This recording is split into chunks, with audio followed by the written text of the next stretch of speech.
Welcome to GK facts. Current में जानेंगे video के अंदर जैसे कि आज का जो हमारा 2 बजे वाला टॉपिक है वो है ग्लोबल इनोवेशन इंडेक्स में भारत 40वें स्थान पर पहुंचा है इस बार। ठीक है, एक बहुत बढ़िया प्रदर्शन भारत का माना गया है। ठीक, और 6 से 7 साल में हुआ है कि हमने 40-41 पायदान जो है आगे पहुंच गए हैं। ठीक है ना। तो ग्लोबल इनोवेशन इंडेक्स अभी जारी हुआ है और कौन सा देश इसमें प्रथम पे रहा, टॉप 10 देश कौन से है उसको जानेंगे। भारत का इसमें 40वां स्थान आया है, तो भारत ने किन किन चीजों पर काम कर कर जो है ये स्थान हासिल करा है उसको जानेंगे। साथ में रिपोर्ट को कौन प्रदर्शित करता है उसके बारे में बात करेंगे। तो वीडियो पेपर के पॉइंट ऑफ व्यू से काफी इंपॉर्टेंट है, आपको जो है वीडियो को एंड तक जरूर देखना है। और जो इसका पीडीएफ आपको मिलेगा वो मिलेगा आपको टेलीग्राम पर। ठीक है, कहाँ मिल जाएगा? टेलीग्राम पर आपको इसका पीडीएफ मिल जाएगा, तो वहां से आप जो है डाउनलोड कर सकते हैं। टेलीग्राम का लिंक डिस्क्रिप्शन पे ज्वाइन करके आप वहां से जो है पीडीएफ डाउनलोड कर सकते हैं। चलिए स्टार्ट करते हैं और जानेंगे किसके बारे में, ग्लोबल इनोवेशन के बारे में, इंडेक्स के बारे में।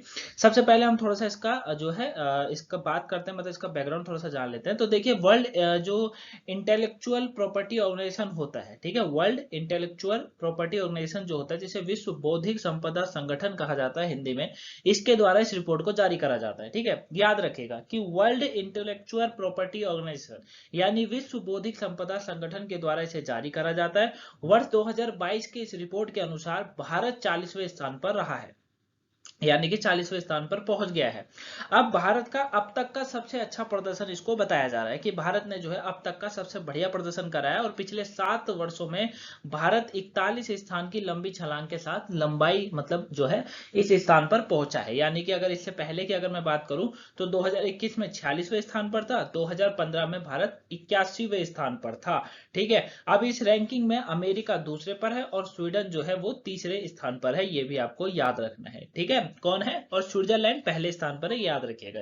ठीक है, तो हम अभी पहले भारत की करते हैं। तो 40वें स्थान पर भारत पहुंचा है। 41वां स्थान जो है पिछले 7 वर्षों में 41वें स्थान की लंबी छलांग देखी गई है, क्योंकि भारत 2021 में 46वें पर था और 2015 में 81वें स्थान पर रखा गया था। ठीक है, अब अमेरिका और स्वीडन जो है वो दूसरे और तीसरे स्थान पर रहे हैं, ये आपको याद रखना है। अब हम लोग बात करते हैं पहले स्थान की। ठीक है, ग्लोबल इनोवेशन इंडेक्स है। अब आप ये भी जानना चाह रहे होंगे कि इनोवेशन इंडेक्स क्या है। देखिए, इनोवेशन ये होता है कि जैसे स्टार्टअप, किसी देश के अंदर कितना स्टार्टअप है, वहां पर बिजनेस किस तरीके से करा जाता है। ठीक है, टेक्नोलॉजी में वो देश कैसा है, या फिर उसकी अर्थव्यवस्था कितनी अच्छी चल रही है। ठीक है, आयात निर्यात कैसे हो रहा है, इन सब के डिमांड पर जो है इसको जारी करते हैं। ठीक है, यानी कि कोई भी देश है जैसे भारत है तो वो कितनी तेजी से प्रगति कर रहा है आने वाला समय में और कितना तेजी से कर सकता है, उसके ब्याह पे रिपोर्ट निकाली जाती है। ठीक है, इसको कहते हैं ग्लोबल इनोवेशन इंडेक्स। क्लियर? अब इसको हम लोग आगे जानते हैं। आगे इसमें किसके बारे में बात करेंगे? स्विट्जरलैंड के बारे में बात करेंगे। भाई मैंने अभी कहा कि स्विट्जरलैंड जो है नंबर 1 बना है। अब ये कैसे बना नंबर 1? अब पिछले 12 वर्षों से देखते हुए आ रहे हैं हम लोग कि ये नंबर 1 पर बना हुआ है। ठीक है, नंबर 1 पर बना हुआ है क्यों? क्योंकि स्विट्जरलैंड विश्व स्तर पर नवाचार आउटपुट में अग्रणी रहा है। ठीक है, साथ ही विशेष रूप से मूल सॉफ्टवेयर खर्च, उच्च तकनीक निर्माण में भी अव्वल है। मतलब यहां पर आप ये कह सकते हैं कि नवाचार आउटपुट यानी कि नई नई चीजों का विकास होना, नई नई चीजों पर अपना ध्यान एकत्रित करना, नई नई चीजों पर पैसा इन्वेस्ट करने में ये देश आगे है। सॉफ्टवेयर खर्चा यहाँ पर बहुत है, सॉफ्टवेयर के मामले में भी ये देश बहुत अग्रणी है, बहुत ही ज्यादा उत्पादन करता है सॉफ्टवेयरों का।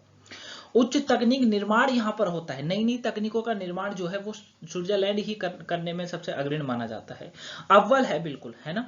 स्विट्जरलैंड सॉफ्टवेयर उत्पादन और निर्यात जटिलता में भी प्रभावी रूप से अन्य देशों से आगे माना जाता है। यही कारण है जो स्विट्जरलैंड 12 सालों से प्रथम स्थान पर बना हुआ है। अगर कोई भी देश जैसे भारत है, अगर भारत को करना है तो भारत को क्या करना पड़ेगा?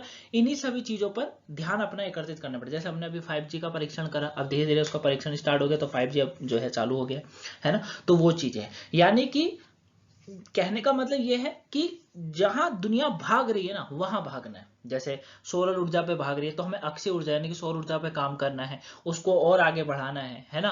और लिथियम सेल का प्रयोग ज्यादा से ज्यादा करना है ताकि टेक्नोलॉजी में योगदान होगा तभी जो है, क्योंकि आने वाला युग क्या है? टेक्नोलॉजी पर निर्भर है। आप सब अच्छे से जानते हैं आने वाला युग क्या है? टेक्नोलॉजी पर निर्भर है ना। जैसे आज हम लोग देखते हैं गाड़ियों में पेट्रोल डीजल का इस्तेमाल हो रहा है, आने वाले समय में ये बिल्कुल तरीके से खत्म हो जाएगा।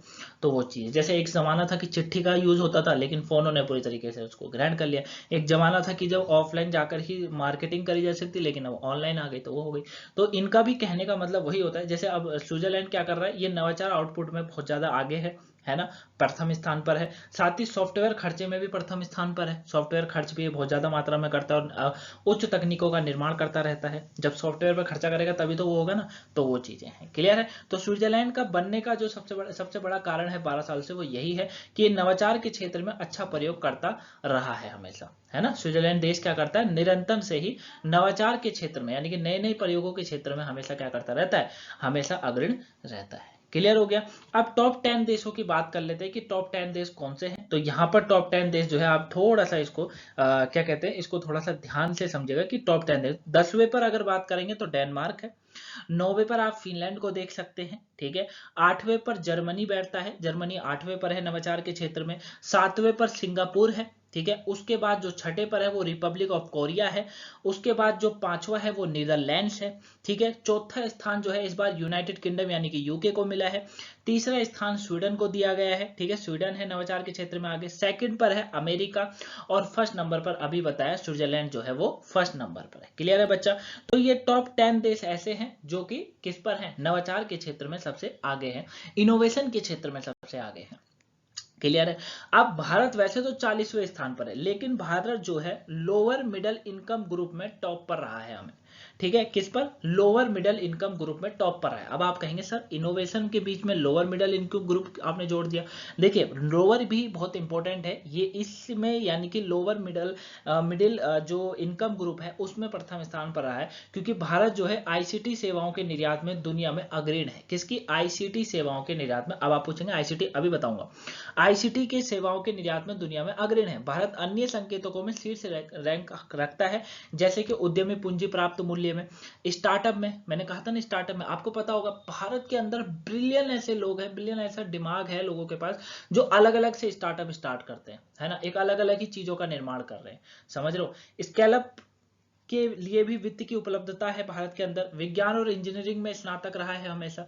श्रम उत्पादक वृद्धि है यहाँ पर। घरेलू उद्योग विविधीकरण शामिल है ना। और मध्यम आय वर्ग में वियतनाम दूसरे पर है और ईरान जो है वो तीसरे पर, ठीक है। मध्यम आय वर्ग वाला ये डेटा है जो मैं आपको बता रहा हूँ, इसमें भारत पहले पर है मध्यम आय वर्ग में, जबकि वियतनाम दूसरे पर और ईरान तीसरे पर है, ठीक है। यानी कि यहाँ पर भी कुछ इस तरीके से स्टार्टअप है। क्लियर हो गया। तो लोअर मिडिल इनकम ग्रुप की अगर बात होगी तो भारत उसमें प्रथम पर है, ये आपको याद रखना है। अब global innovation index 2022 theme tag की बात करेंगे तो देखिए ग्लोबल इनोवेशन इंडेक्स 2022 का थीम टैग जो है वो फोकस जो होता है वो नवाचार संचालित विकास के भविष्य पर केंद्रित है। ग्लोबल इनोवेशन इंडेक्स 2022 दो नवीन नवाचार संभावनाओं को दर्शाता है। मतलब सबसे पहला सॉफ्टवेयरिंग, मतलब कहने का ये होता है ना, ये इनोवेशन इंडेक्स होता क्या है, ये इस बिहाफ पर रैंकिंग देता है कि आने वाला समय में कोई देश कितनी प्रगति करेगा, क्या वो अभी भी उन्हीं चीजों को अपनाएगा या सॉफ्टवेयर की तरफ भाग रहा है यानी कि टेक्नोलॉजी की तरफ भाग रहा है।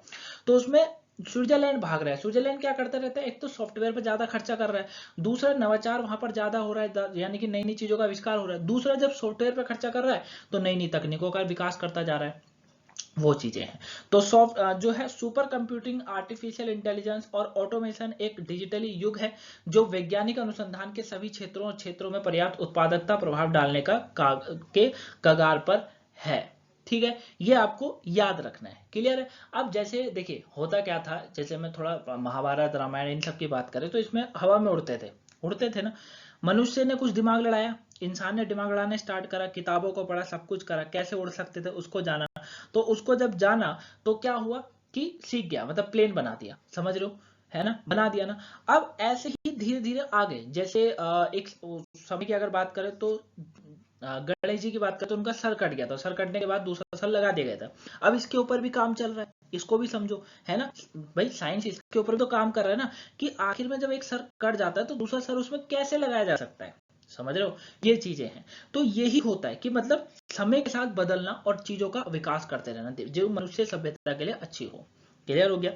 अब जैव प्रौद्योगिकी, नैनो प्रौद्योगिकी और अन्य विज्ञान में सफलता पर निर्मित एक गहन विज्ञान नवाचार वेब जो समाज के लिए महत्वपूर्ण 4 क्षेत्र स्वास्थ्य, भोजन, पर्यावरण और गतिशीलता में नवाचारों में क्रांतिकारी बदलाव कर रही है, ठीक है। तो ये इस बार का जो है इनका थीम था और इस बार का इन्होंने फोकस रखा था कि इन बातों पर हमको ध्यान रखना है।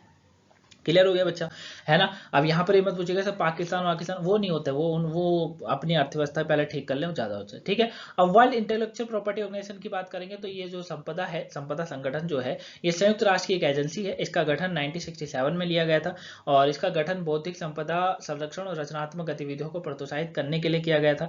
इसका मुख्यालय जिनेवा स्विट्जरलैंड में है। प्रतिवर्ष 26 अप्रैल को विश्व बौद्धिक बौद्धिक संपदा दिवस के रूप में मनाया जाता है। क्लियर है, तो ये पूरा टॉपिक था। आई होप आप इसे अच्छे से जाने होंगे। कोई डाउट लगा हो तो मुझे कमेंट बॉक्स में बताएगा। वीडियो पसंद आई हो तो वीडियो को लाइक सब्सक्राइब शेयर जरूर करिएगा। अगर सुबह के आपने जो है वोकैबलरी या 10 बजे आपने जो है जीके जीएस वाली क्लास नहीं देखी हो तो उसे जरूर देख लीजिएगा, आपके पेपर के पॉइंट ऑफ व्यू से काफी इंपॉर्टेंट है। क्लियर है बच्चा। और अगर आपने हिटलर या एससीओ के ऊपर जो वीडियो कराई थी वो नहीं देखी हो, जो शुक्र और सैटरडे को आई थी, तो उसे जरूर देख लीजिएगा। और शुक्र और सैटरडे को अपने टाइम फिक्स कर लीजिए, 7 बजे आपको एक ऐसी वीडियो हम लोग देंगे जिसमें आपको फुल डिटेल में समझाएंगे कि आखिर में वो चीज क्या है। जैसे मैंने एसईओ के ऊपर समझाया था तो पूरा समझाया था एसईओ क्या है, कितना संगठन बना, कैसे बना, कब बना, किस तरह कार्य करता है, वो सब। फिर आपको हिटलर के बारे में सर ने बताया था जिसका पार्ट 2 आपको सैटरडे को मिल जाएगा, इस सैटरडे को पार्ट 2 मिलेगा, ठीक है। और मैं जो आपको कराऊंगा वो मैं आपको कराऊंगा नाटो के ऊपर। क्लियर, तो आपको तैयार रहना है शुक्रवार को 7 बजे। क्लियर, बाकी सभी वीडियो को अपना कंटिन्यू देखते रहो, अपनी पढ़ाई कंटिन्यू रखो, मौज करो, मस्ती करो, पढ़ाई कंटिन्यू रखो, सभी का सम्मान करो, माँ बाप का सम्मान करो, देश का सम्मान करो। मिलेंगे नेक्स्ट वीडियो में, तब तक के लिए thank you for watching guys, have a nice day, thanks for watching.